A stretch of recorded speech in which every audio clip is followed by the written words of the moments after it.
it once again.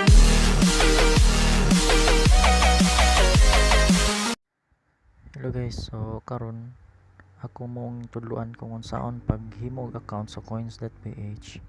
So basically mo na tong first step kung magplano tag trade sa sa Binance. So daghag pamaagi na apod diri Coinbase kani isa po ni siya ka wallet platform nga which is popular sa laing nasod. So diri pwede ka makapalit diri Bitcoin, but since naata diri sa Pinas, so ang pinaka nice jud nga gamiton is coins.ph, which is good siya in terms of uh, buying Bitcoin and so basically kani siya pwede nimo siya gamiton magbayad ka og mga remittance and so on and so forth. So first is mag-create ka og account. So kani install nimo ni siya sa imong smartphone. So pwede nimo siya i-access sa imong computer kung naka computer. Open lang nimong browser, then type nimong coins.ph. So since common karon nga na naman yung mga smartphone or Android phone, so ato lang ka sa Play Store, then i-search nimong coins.ph. So mo ni siya. So sa ako nga part is na-install naman ako ni siya. So ako na siyang open. So mo ni siya. Open lang nimo siya, then sa first ni mga open, mo ni makita. So ano lang, i-swipe lang nimo siya until makita nimo ni siya nga with. Then na tulo ka option. Pwede ka mag-sign up gamit imong Facebook account. Pwede po ka mag-sign up gamit imong email kani. Na kailangan ilaing email nga gamiton nimo. For example, lahi ang imong email gigamit aning Facebook. Gusto nimo lahi pud ang email nga gamiton nimo aning sa imong coins.ph, pwede siya. O commonly kung imuha jud ang account kani, so mas common option is kani. And kung once naka-register na ka, sample kani, click nimo ni Facebook, so mag-loading ni siya, makita nimo ni siya diri ani na, then type in lang kag password, then create my wallet na ka.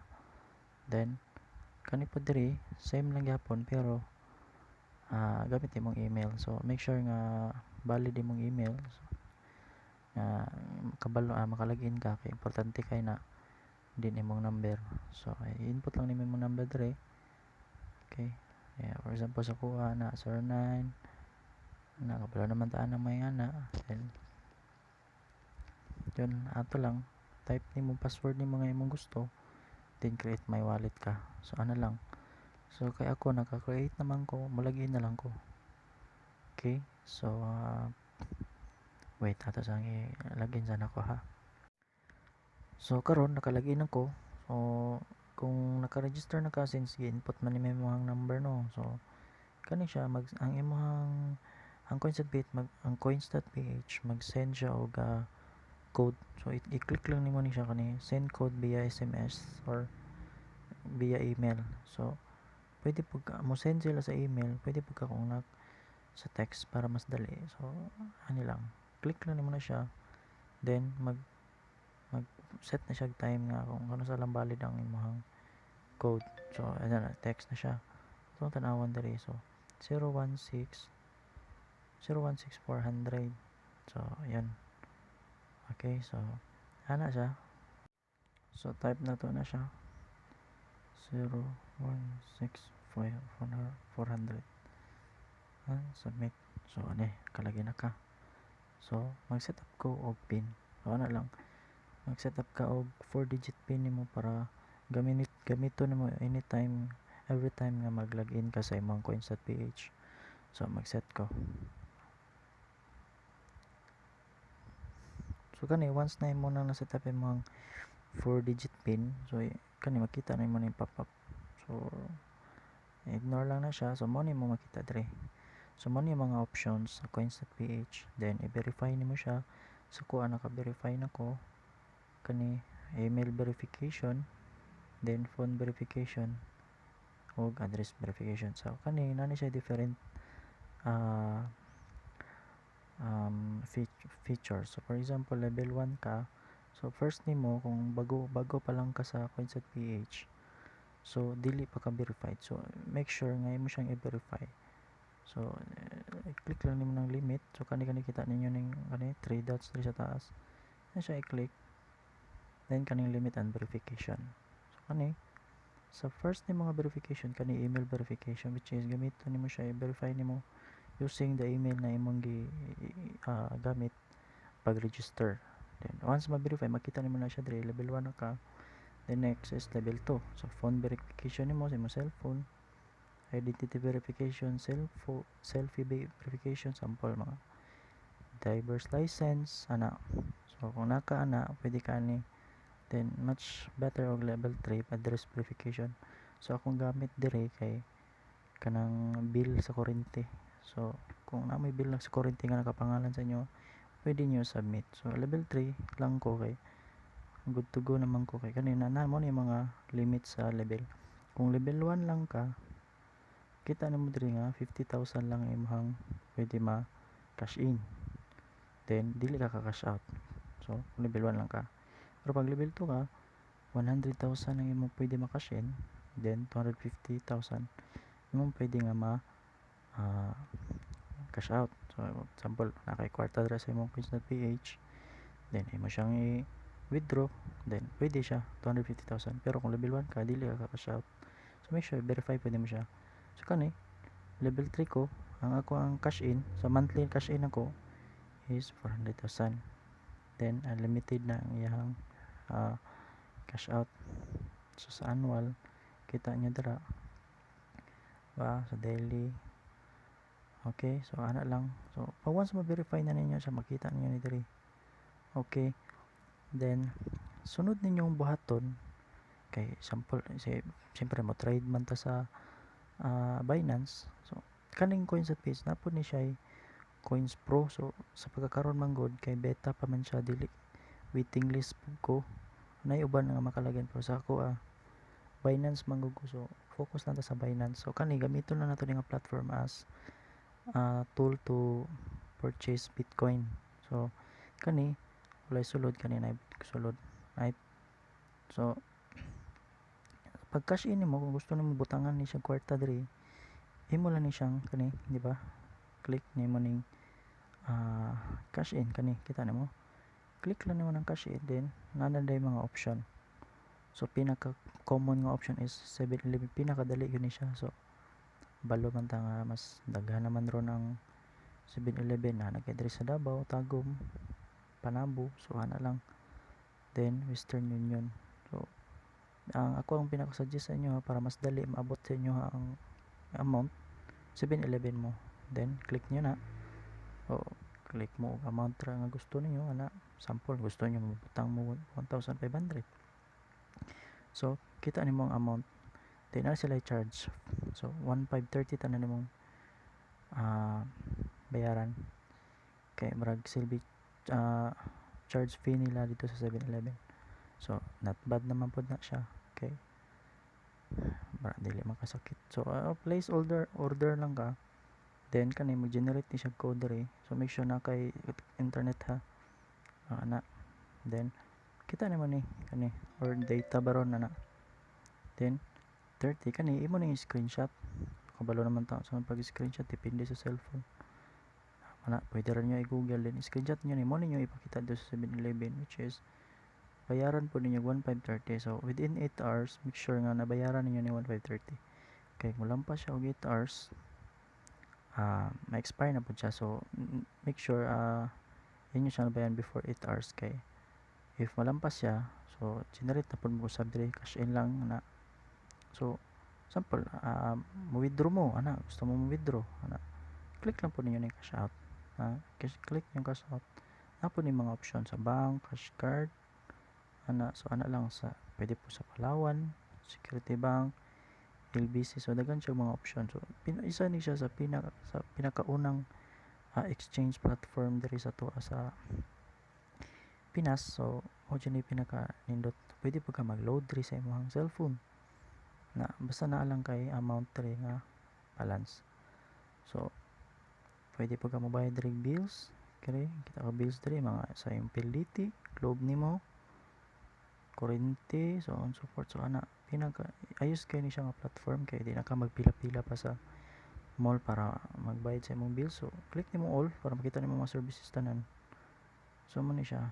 Pwede kung gusto ka mo tan-aw sa price sa Bitcoin, click nimo na yung Bitcoin price. Right? Ani ni siya. Okay? So sample na kaya naka-cash in na ka na kay 1,500 diri. Nya gusto na kang payat Bitcoin. So ang imong button, mo siyang button, mag click all ka, ha? Click all lang ka. Imo siyang wait. So convert lang nimo. Kita nimo na yung convert. So i-click nimo ng convert, then so katong di ba imong kwarta diri is peso man, peso. Ya mo palit ka og Bitcoin mo ni sa BTC wallet. So imong button, click nimo ning convert, then kani siya kaning drop down ay gamay nga murag icon daw ano. Click lang nimo na, then click nimo PHP kay ang imong kwarta peso man. So type nimo tong 1.5 nga amount nimong kwarta. So then napoy sa may ETH na siya, may XRP, may BCH. So for example nga na since Bitcoin man ito paliton, Bitcoin juga kay sa pagkakaroon Bitcoin yung pinakanindot nga og Bitcoin digital currency nga reliable jud kay nindot siya, popular jud sa tanan, number 1 siya. Ano lang, so, slide lang nimo siya. After ma-slide nimo, successful na siya, mag-appear na siya diri sa imong mawa zero na po ni siya diri, mahimo na po ni siya diri. So kita ta mapalit kog Ethereum, sample lang. Ethereum ETH na siya. So convert ko ang kwarta na ko kay unsa man ang kwarta diri, diba? Wala ko kwarta sa PHP, peso. So, na ako kwarta diri sa BTC which is kani. Then ang worth niya aning Bitcoin na ni is 40 pesos. Kita niyo na 40.74. Kanang gamay nga number sa baba. So una ng button is convert, click convert, then i-type nimo ang amounts 0.0007243, then select nimo kay Ethereum man akong paliton para ETH. So mo ni ang value sa akong ETH. Okay, so imo na slide lang nimo. So may ani yang create your ETH wallet. So create lang ka, slide. So oops, kita nimo pag below man akong kwarta is 20 PHP to create this figures to the Ethereum to cover the cost. So nga na. So ang bahato nimo kahit kuan lang man siya, dapat mo bayad ta sa cost sa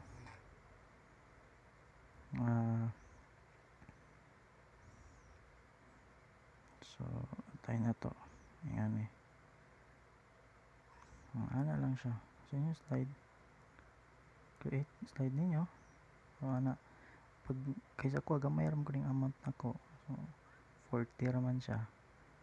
So wala siya ning proceed, pero pag dako amount so 1.5 baron mo proceed na siya. So karon kay bago pa man ka, so peso sa ka peso na is 1.5 peso kahit kang Bitcoin kani. So yun lang siya i-convert, then select nimo ni PHP gyud, make sure PHP kita nimo ng amount diri kaning wallet balance. Wala may sulod ako So kung ana siya sulod, imo ra na siyang i-type, then ETH man ayon ni ETH. So make sure mong gi-select ang Bitcoin, then slide ana lang. Then after na next video na ko akong itudlo saon pag send sa Bitcoin kanina naman siya amount, diba? Ato siyang i-send to sa Binance account. So cellphone gyapon ang gamit. So lang sa Coinset page ko na may mga pangutan na comment lang mo, then pwede nyo gamito ng ako ang referral link dia, which is maka-earn pod mo. So ana lang una ko link dia sa pag-register sa Coinset PH. So ana lang.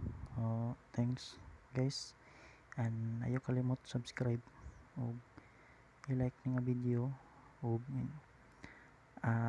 i-on pod ang notification bell diha, kanang gamay nga murag bell icon diha, aron updated ka sa mga next video nako, sa kaning next video nako ani. Kay bali series nako siya.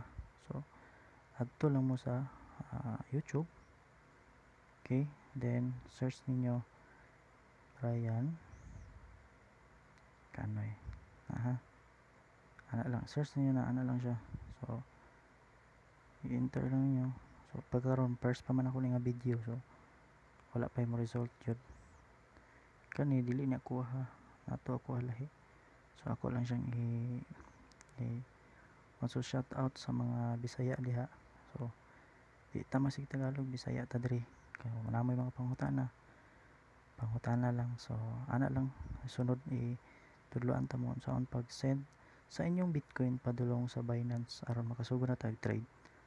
So thanks for watching and see you next time guys.